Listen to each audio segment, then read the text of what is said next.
Job fair का concept वहाँ पे बहुत ज्यादा है. They won't sort of pressurize you why you are not working. Like the kind of working culture we have here. 4.5-5 महीने बाद मुझे फर्स्ट जॉब मुझे मिली थी और उन 5 महीनों में मैंने वहाँ पे इतनी कंपनीज में अप्लाई किया था जितना मैंने यहाँ पे पिछले 2016 में मैंने डिग्री कंप्लीट की और 21 में गया. इतना मैंने तो 5 साल में अप्लाई किया. वहाँ पे फैमिली सिर्फ वही होते हैं जो आपके इमीडिएट कहते हैं जो आपके ब्लड रिलेशंस हैं. फैमिली की ग्रोथ के लिए क्या अपॉर्चुनिटीज हैं स्पाउस और बच्चों के लिए, क्योंकि बहुत सारे लोग जो पाकिस्तान से बाहर जाना चाहते हैं वो ये देखते हैं कि उस मुल्क में बच्चों के लिए या खवातीन के लिए क्या सर्विसेज प्रोवाइड की जाती हैं. जितने भी थ्रू स्पेन जो यूनिवर्सिटीज और कॉलेजेस यूथ थे एग्जैक्टली उनको उन्होंने टैप किया था कि हम लोग आपको रजिस्टर करेंगे और हम लोग आपको एक सर्टेन अमाउंट भी देंगे और ग्रुप्स की शक्ल में हम आपको लेके जाएंगे. अस्सलाम वालेकुम. हमारे पाकिस्तान के प्लेटफॉर्म पे एक दफा फिर से आपको खुशामदीद कहूंगी. आज भी हम कुछ यूथ के हवाले से ही बात करने लगे हैं. डायनामिक किस्म के एक यूथ हमारे साथ मौजूद है जो कि पाकिस्तान से मूव हो चुके हैं, लेकिन ऑब्वियसली हमारी स्ट्रिंग जो पाकिस्तान के साथ जुड़ी है तो इसका मतलब ये है कि हमने पाकिस्तान आना है, जाना है और तरक्की करनी है. पाकिस्तान से बाहर निकल के उन्होंने किस तरह से तरक्की के मौके अपने लिए ढूंढे और किस तरह से अपनी फैमिली को और अपने घर वालों को सपोर्ट कर रहे हैं, उनसे ही जानेंगे. ज़िशान है हमारे साथ, इलेक्ट्रिक इंजीनियरिंग की हुई है और इस वक्त स्पेन में रहते हैं. आजकल छुट्टियों में पाकिस्तान थे तो हमने इसका फ़ायदा उठाया कि टॉक्स अबाउट फ्यूचर में इनको बुलाया जाए और पूछा जाए कि किस तरीके से वो देख रहे हैं कि पाकिस्तान में जो इस वक्त की सिचुएशन है वो क्या है. अस्सलाम वालेकुम. वालेकुम अस्सलाम. Welcome to my show. कैसे हैं आप? खैरियत से? ज़िशान ये बताइए आप किस साल में पाकिस्तान से गए थे? मैंने मूव किया है पाकिस्तान से 2021 में. Okay. After corona. After Covid. Yes. तो मुश्किल टाइम था क्योंकि बहुत बातें थी. तो ये भी मैंने सुन लिया कि आप इससे पहले एनडीएमए में काम कर रहे थे, सो कोलीग भी हुए आप मेरे. नाउ टेल मी कि आपको ये अपॉर्चुनिटीज आपको ऐसे लगता था कि पाकिस्तान से जाके आपको ये अपॉर्चुनिटीज मिलेंगी या आप पाकिस्तान में रहते हुए भी आपको ग्रोथ, तरक्की और आगे बढ़ने के यकसा मौके मिल रहे थे? मैम एक्चुअली पाकिस्तान में भी अपॉर्चुनिटीज होंगी और थी भी, बट द थिंग इज के उस टाइम पे मेरे अपने कुछ सर्कमस्टांसेस ऐसे थे लाइक कि मैंने अपनी डिग्री कंप्लीट की. डिग्री के बाद मुझे 2 ऑप्शंस मिले. NDMA was my first option और मैं वहाँ पे चला गया. एंड देन उसके बाद पाकिस्तान में एज सच उस तरह से अगर मैं बात करूँ कि टेक्निकल साइड पे या जो भी मेरी एजुकेशन थी, बिकॉज एनडीएमए टोटली डिफरेंट इदारा है और उसमें एक बड़ा छोटा सा डिपार्टमेंट था टेक्निकल साइड का. तो मैंने उसमें कुछ ऐसा मैंने काम किया बट मेरी ग्रूमिंग ऐसा उस तरह से नहीं हुई जिस तरह से होनी चाहिए थी बिकॉज मेरा बैकग्राउंड काफ़ी डिफरेंट था. तो उस वजह से क्या कहते हैं जो अपॉर्चुनिटीज मैं लुक आफ्टर मैं चाह रहा था एग्जैक्टली, तो वो मुझे उस तरह से नहीं मिली और मुझे थोड़ा सा क्या कहते हैं उस वजह से था कि जिस साइड पे मैं खुद को ग्रूम करना चाह रहा हूँ मुझे वो ऑप्शंस नहीं मिल रहे इधर. तो फिर इस वजह से मैंने फिर बाहर की अपॉर्चुनिटीज को मैंने देखना शुरू कर दिया. एंड फिर टाइम पे बीच में कोविड आ गया जिसकी वजह से चीज़ें काफ़ी सारी डिले हो गई और फिर उसके बाद मुझे ऑप्शन मिला और फाइनली ना. सो एक इलेक्ट्रिकल इंजीनियर स्पेन में जाके क्या कर रहा है? Currently, I'm working with one of the IT company called Cinch. Company basically working in domain of different platform messaging और वो मैनेज कर रहे हैं basically ऑनलाइन मैसेजिंग को. It's kind of combination between software applications and sort of telecom because मेरा जो background है bachelors है मेरा वो टेलीकॉम साइड पे था. देन मैंने मास्टर्स इलेक्ट्रिकल इंजीनियरिंग में किया with specialization in IT side.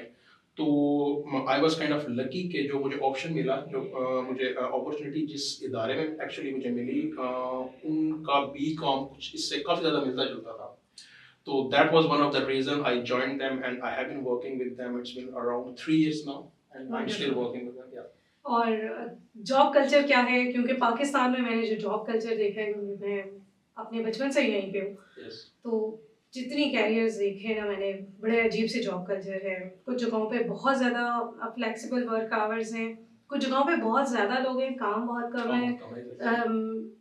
So multitasking का कॉन्सेप्ट नहीं है यहाँ पर. अगर आप पर्टिकुलरली सरकारी इदारों में बात करें तो मुझे तो बीबीसी ने या रेडियो ने बहुत सिखाया क्योंकि मल्टीटास्किंग होती थी. आपने कैमरा भी खुद चलाना है, एडिटिंग भी खुद करनी है. हाउ डू यू सी कि वहाँ जाके आपको इस तरह के चैलेंजेस थे सीखने के लिए भी कुछ नया मिल रहा था या नहीं? Exactly.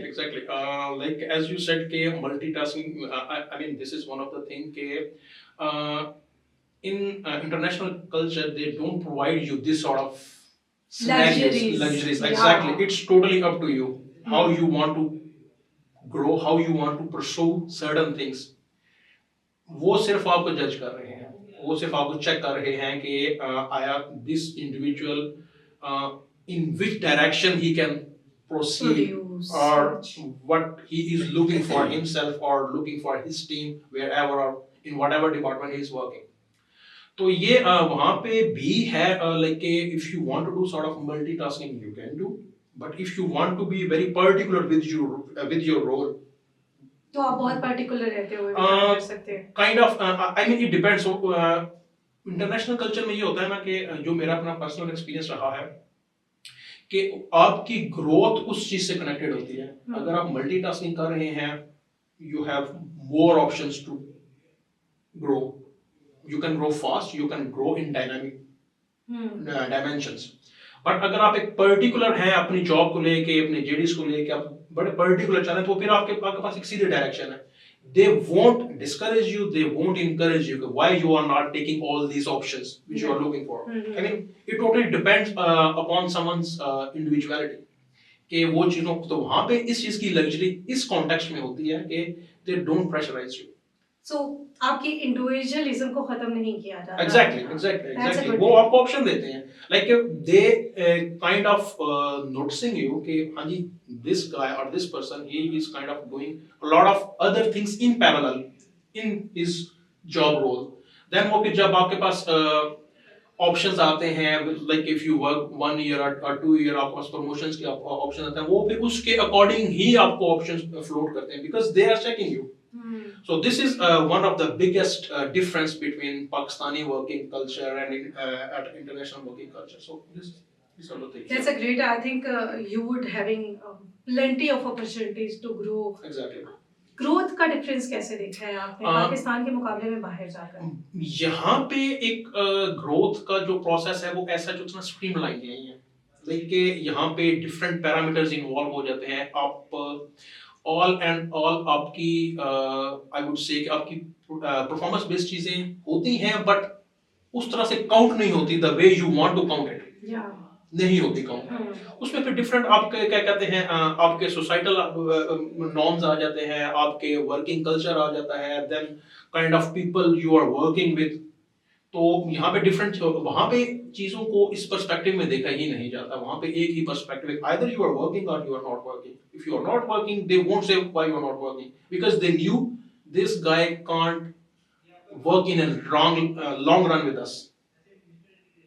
After 5 months or 6 months or 10 months or 1 year, they'll say, okay, goodbye, thank you so much, you can join whatever. Any other organization, Exactly. whatever you want to do. They won't sort of pressurize you why you are not working. Like the kind of working culture we have here, कि लोग यहाँ पे अगर काम कर रहे हैं, if somebody hires you in a private firm or something like that, यहाँ पे लोगों को काम लेने के लिए different हमें काम लेने के लिए भी एक बंदा चाहिए। Exactly. I need another manager to manage my work. Exactly. वहाँ पे ये चीजें नहीं है। They are just looking after you and they knew कि आप उन साथ लॉन्ग रन में चल सकते हैं या नहीं चल सकते।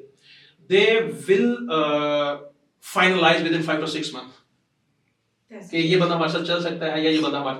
So this is how a process is streamlined. So this is one of the biggest difference between Pakistan and international culture.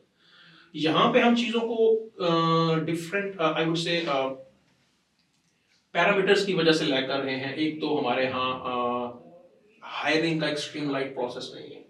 One of the biggest concern right now in the Pakistan, like although मेरे पास ऐसा जितना experience नहीं है like working in private firm, might भी अभी चीजें change हो गई हों in last 3, 4, 5 years, but when I was kind of struggling with the job market, I did not got sort of options I was looking for, even though I was trying to.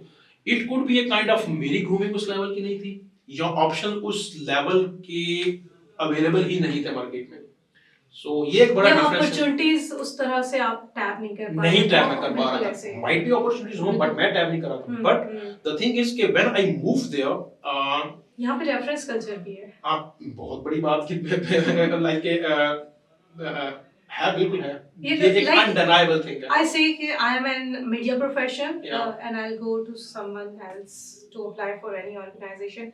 Short listing तक हो जाएगी, लेकिन जब मैंने सिफारिश नहीं करवाई ना किसी डीजी से, किसी मिनिस्टर से, तब तक मेरी अपॉइंटमेंट नहीं होगी। Depending upon the position which you are looking for, तो होता है, ये कल्चर है, आई कंप्लीटली एक्सेप्ट। और मैंने भी ये चीजें अपने, जो मैंने तकरीबन 1.5-2 साल में काम किया यहाँ पे एनडीएमए में, आईटी डिपार्टमेंट में, मैंने ये चीजें देखी हैं, अपनी आंखों से देखी हैं।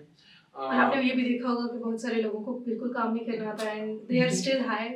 एग्जैक्टली, द पॉइंट इज के जो मेजर डिफरेंस जो मैंने आपको बात बताई है ना, कि वहां पे अगर लोग काम नहीं कर रहे, your managers knew you are not working, your director already knows you are not working, and they are sort of in their back of their mind, they are kind of planning to hire somebody else, they are planning to replace you, they are just looking for the right time कि when we should replace this particular individual। यहाँ पे process थोड़ा सा different है। यहाँ पे like जो मैंने 1.5 साल मैंने यहाँ पे काम किया, अगर एक डिपार्टमेंट में 10 लोग काम कर रहे हैं एंड दे न्यू कि इन 10 लोगों में से 3 लोग बहुत काम किए, and they will sort of try to create a culture के ये 3 लोग काम करेंगे और बाकी 7 लोगों को साथ लेके चलेंगे। एग्जैक्टली, टीम वर्क, हमारे यहाँ टीम वर्क जो है ना वो ये, I mean this I just learn a totally different team working process working in abroad। I mean, you are a part of team and you should be productive enough to be a part of particular team। अगर आप enough productive नहीं हो, then that means in some sort of context आप उस particular team के साथ आप नाइंसाफी कर रहे हो। Okay, going to other question, आपने क्योंकि एनडीएमए का जिक्र किया, अभी रिसेंटली स्पेन में फ्लड आया और that was very unprecedented flood, तो क्योंकि रिस्पांस का हिस्सा रहे, कोई वॉलंटियरली वर्क किया, क्योंकि आप टेक्निकल सेक्शन में काम कर रहे हैं, कैसे? या द थिंग इज के इट वाज काइंड ऑफ एक इत्तेफाक ही था।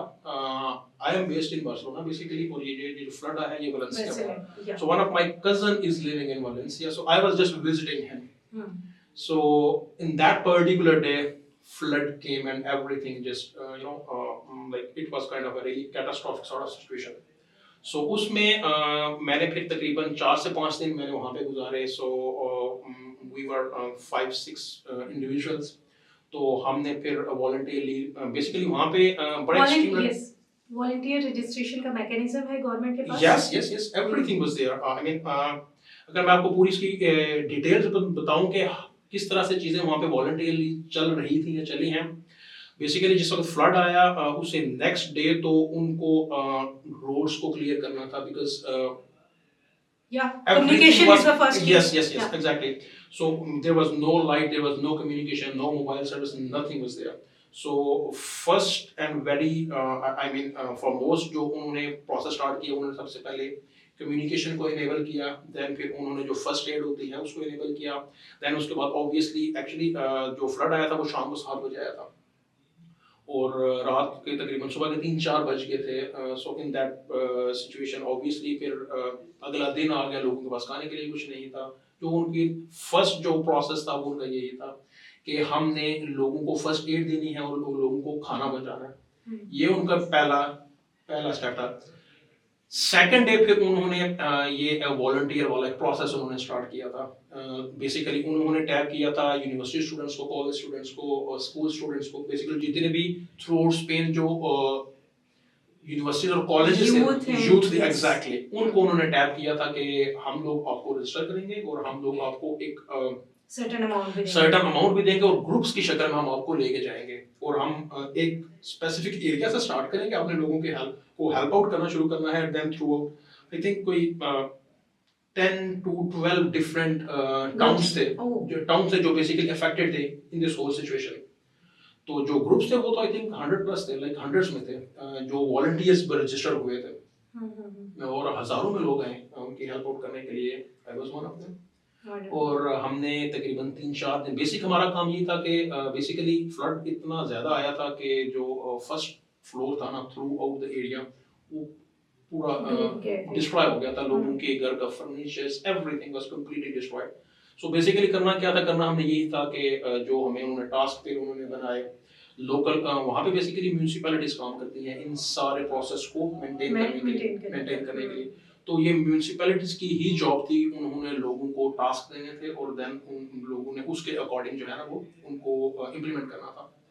तो उन्होंने जो टास्क दिए तो उन्होंने बेसिकली यही दिए थे कि हमने एक एरिया से स्टार्ट करना है और हमने सफाई स्टार्ट करनी है लोगों के घर। ऑब्वियसली जो भी चीजें अंदर पड़ी वो सारी उठा के, वो तो सारी खराब हो चुकी थी, तबाह हो चुकी थी, तो वो हमने सारी उठा के बाहर एक जगह पर स्टॉक करनी है। फिर बाद में बड़ी बड़ी मशीनें आएंगी और फिर वो सारा जो है ना सामान उठा के वो ले गए। तो बेसिकली ये काम था थ्रू आउट वॉलंटियर का। तो ये मैंने वहाँ पे 3-4 दिन किया। That's a great thing कि आपने एक्सपीरियंस किया। पाकिस्तान में भी कभी वॉलंटियरली वर्क किया है आपने या नहीं? पाकिस्तान में एज सच क्योंकि मैंने यूनिवर्सिटी मैंने छोड़ी ही, देन उसके बाद सीधा मैं डीएमए में चला गया। तो इंडिया में ही जो भी ऑप्शंस मिले हैं वही किए हैं। उसके अलावा ऐसा जितना कोई मुझे स्पेसिफिक ऑप्शन नहीं मिला वॉलंटियरली काम करने का। That's a good thing to know कि ये वाला एक्सपीरियंस नहीं रहा।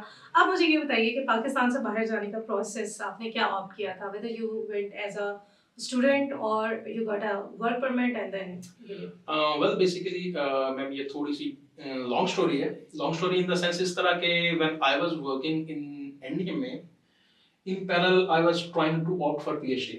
Okay, so I applied for the admission in one of the university in Spain.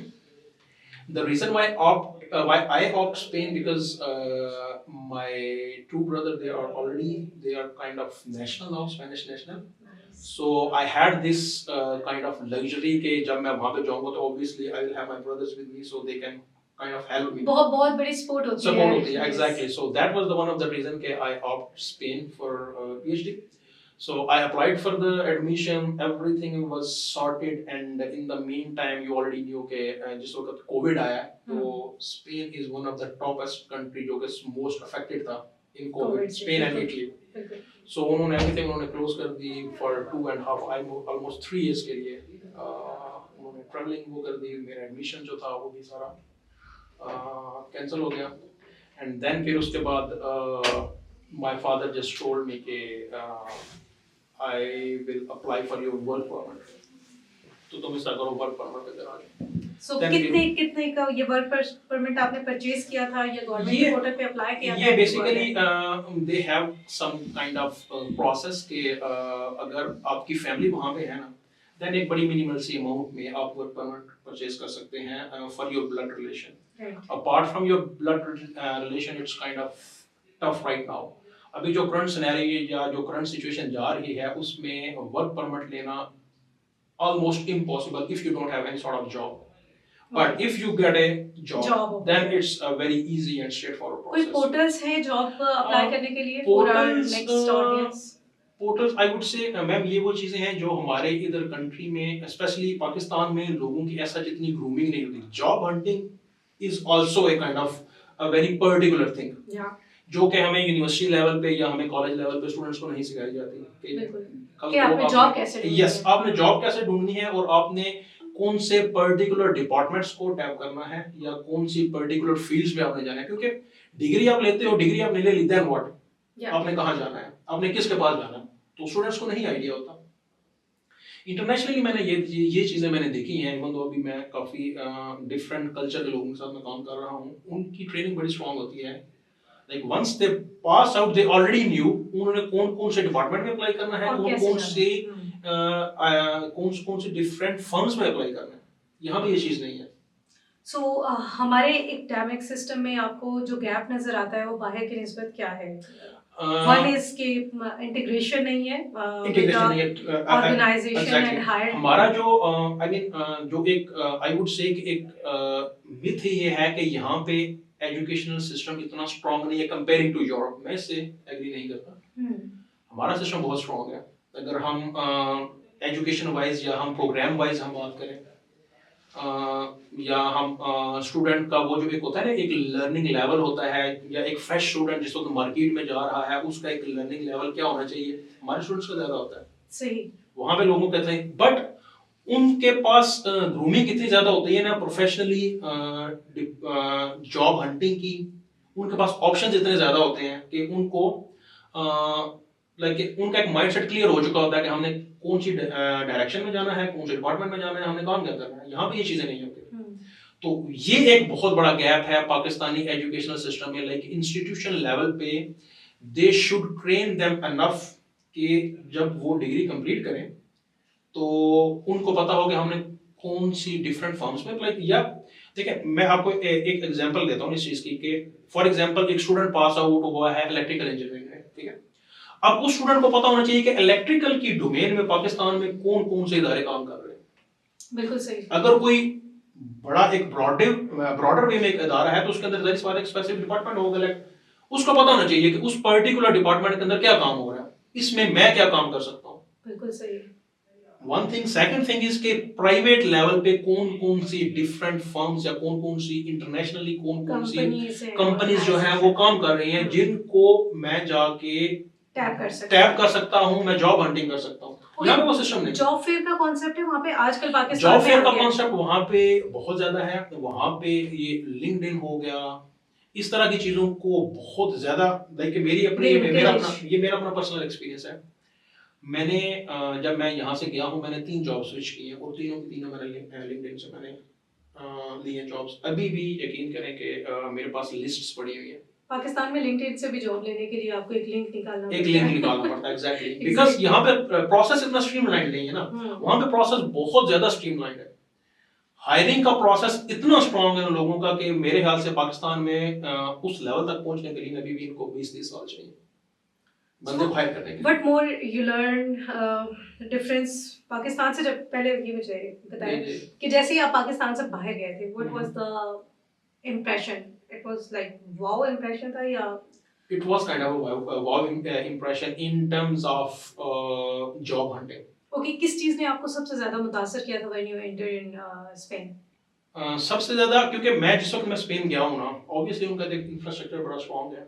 Even though like दूसरी चीज जो थी वो थी उनकी job market. Okay, job market उनकी इतनी ज्यादा स्ट्रांग थी कि मैंने आप यकीन नहीं करेंगे कि मैंने 4.5 महीने बाद मुझे फर्स्ट जॉब मुझे मिली थी और उन 5 महीनों में मैंने वहां पे इतनी कंपनीज में अप्लाई किया था जितना मैंने यहाँ पे पिछले 2016 में मैंने डिग्री कंप्लीट की और 21 में मैं गया हूँ। इतना मैंने तो 5 सालों में अप्लाई नहीं किया बिकॉज यहाँ पे ना ही मेरी इतनी ग्रूमिंग थी और ना ही मुझे आइडिया था और ना ही कंपनीज को पता है कि हमने हायरिंग कैसे करनी है। वहां पे प्रोसेस इतना ज्यादा स्ट्रीमलाइंड है कि अगर आप कंपनी को अप्रोच नहीं कर रहे हो और आपकी प्रोफाइल कहीं पे बनी हुई पड़ी है, कंपनी आपको अप्रोच करेगी। कंपनी इफ कंपनी थिंक्स कि yes he can be a good competent individual for us, जो हम बंदा देख रहे हैं ये बंदा उस वो काम कर सकता है या इसकी सीवी इतनी स्ट्रांग है, दे विल रीच यू।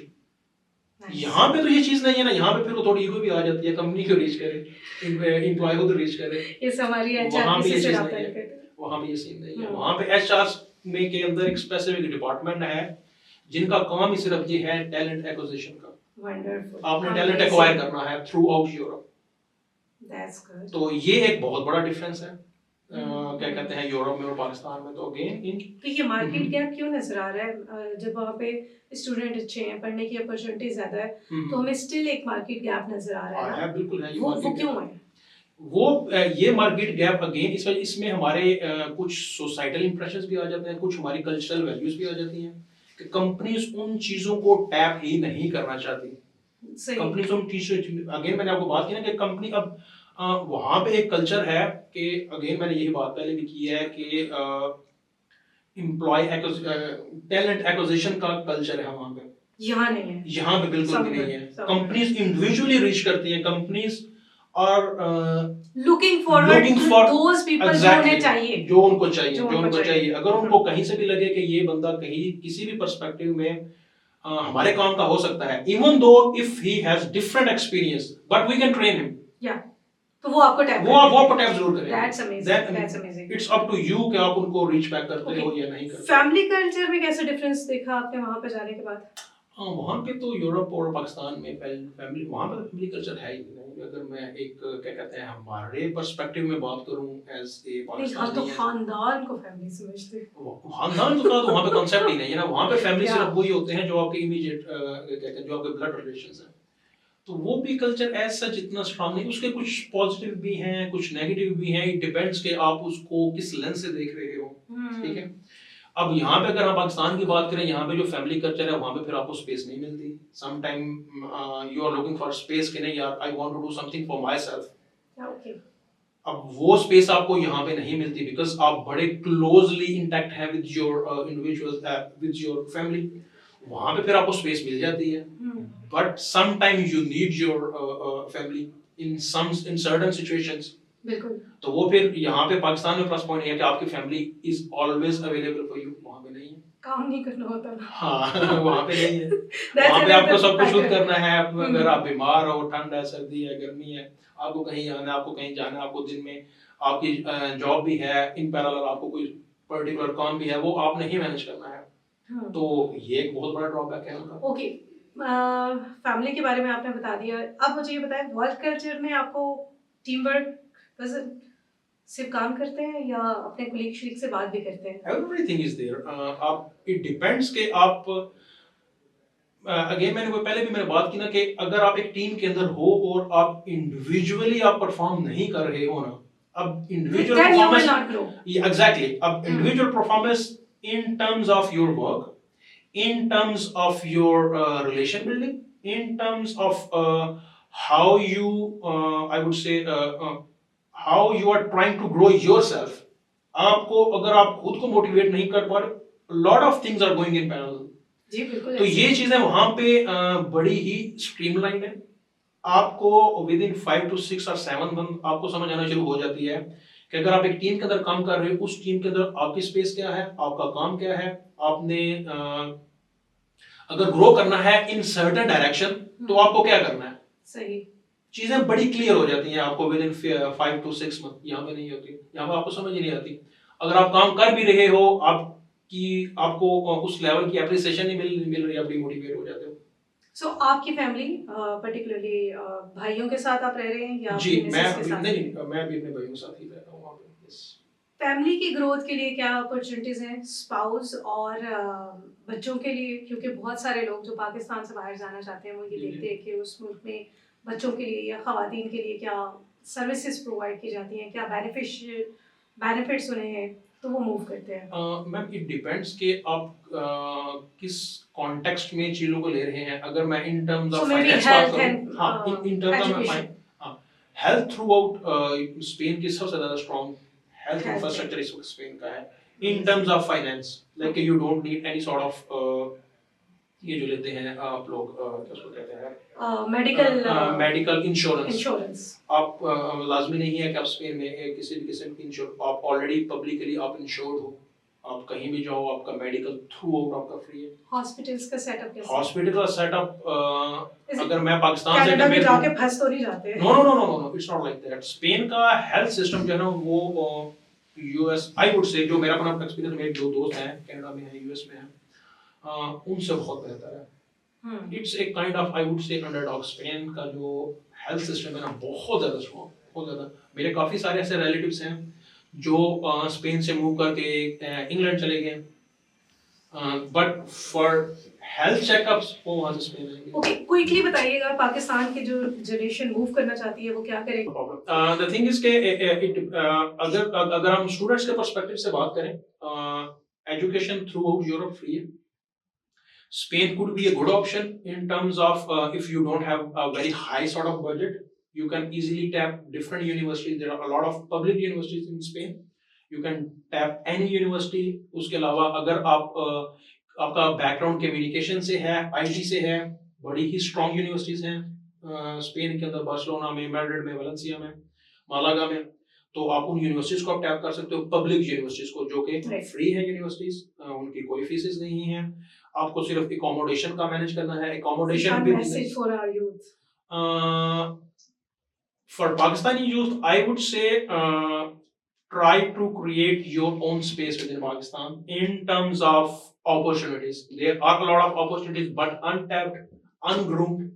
तो ये यूथ को खुद ही उन अपॉर्चुनिटीज को ग्रूम भी करना है और उनको टैप भी करना है और अपने आने वाले लोगों के लिए उन अपॉर्चुनिटीज को अवेलेबल करना है। Zishan, thank you so much for being with Thank us you so much. and I hope कि आपसे दोबारा भी इंटरेक्शन करेंगे। जब आप स्पेन वापस आएंगे हम आपसे जूम में मीटिंग करेंगे। जरूर। So Zishan थे आज हमारे साथ, पॉडकास्ट आपने सुना। ज़रूर फीडबैक कीजिएगा कि कैसा लगा, पाकिस्तान में ग्रोथ की अपॉर्चुनिटीज़ को आप किस तरह से देखते हैं और क्या वाकई पाकिस्तानी नौजवान जो कि पाकिस्तान से आजकल बाहर जा रहे हैं उन्हें पाकिस्तान से चले जाना चाहिए, ये यहाँ पे रहते हुए अच्छी अपॉर्चुनिटीज़ देखने की ज़रूरत है। टॉक्स अबाउट फ्यूचर की सीरीज को लाइक कीजिए, सब्सक्राइब कीजिए और अपने जाने वालों के साथ शेयर कीजिए। अपना ख्याल रखिएगा। अल्लाह हाफिज।